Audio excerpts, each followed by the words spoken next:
The Department of Water Resources hires a contractor to work on the dam. The contractor hired was Siblong Reed. Warning: escape route slack by Oroville Dam. This contractor has a strict no social media, no photos policy at every site they work on. Some of the employees did not abide by their contract and posted pictures of the Oroville Dam emergency spillway online, which is why 5 people were released. Meanwhile, respective government ministries are still in illusion and anxiety over the shock. For first time ever, water flows over emergency spillway at Oroville Dam. Water started flowing over an emergency spillway at the nation's tallest dam, on Lake Oroville, for the first time Saturday after erosion damaged the Northern California Dam's main spillway.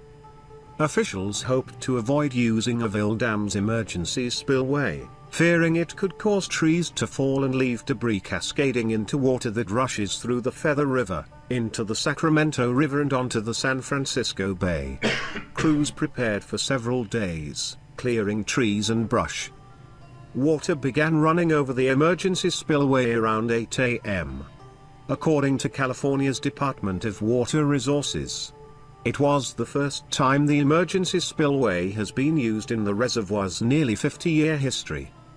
About 150 miles northeast of San Francisco, Lake Oroville is one of California's largest man-made lakes, and the 770-foot-tall Oroville Dam is the nation's tallest.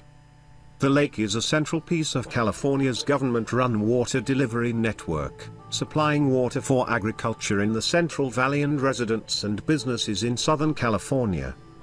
Water was expected to continue flowing over the emergency spillway for 38 to 56 hours, agency spokesman Eric C. said at a news conference Saturday afternoon. In addition to the emergency spillway, water is also flowing through the main spillway that was significantly damaged from erosion, he said. This is a very unusual event for us here in Oroville, C said. Unexpected erosion chewed through the main spillway earlier this week, sending chunks of concrete flying and creating a 200-foot-long, 30-foot-deep hole that continues growing. Engineers don't know what caused the cave-in that is expected to keep getting bigger until it reaches bedrock. Bill Croyle, the Department of Water Resources acting director, said officials are continuously monitoring the erosion both on site and through cameras. This is Mother Nature kind of kicking us a few times here, he said. Croyle said the main spillway will need a complete replacement from the damage. Officials noted earlier this week that the cost of repairing the dam could approach $100 million, but they noted the estimate was an early, ballpark figure. Officials have stressed Oroville Dam is sound and there is no imminent threat to the public. State officials also had been attempting to rescue millions of hatchery-raised fish imperiled by muddy water flowing downstream alongside the damaged spillway after sections of its concrete walls collapsed earlier this week. Oroville Dam operators are prepared to reduce water releases over its main spillway Saturday as repairs continued on the troubled dam. Despite significant rainfall Friday, the water level at Lake Oroville continued to drop overnight. The lake was sitting at just above 855 feet Saturday morning. That represented a drop of 46 feet since last Sunday, when an emergency sparked the temporary evacuation of nearly 190,000 downstream residents. It was also just 5 feet above the maximum lake level for this time of year, according to U.S. Army Corps of Engineers flood control regulations. Water releases were dialed back Friday to 70,000 cubic feet per second on the damaged main spillway. Department of Water Resources spokesman Chris Orrock said the releases were likely to be curtailed yet again, to 60,000 CFS, sometime Saturday. Until Thursday, the spillway had been pouring water out at 100,000 CFS in order to bring the lake level down quickly. DWR is reducing releases for 2 reasons.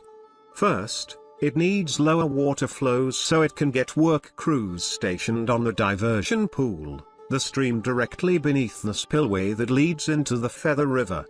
The pool has gotten clogged with debris from the giant crater that was discovered on the spillway February 7, backing up water to the dam's hydroelectric plant.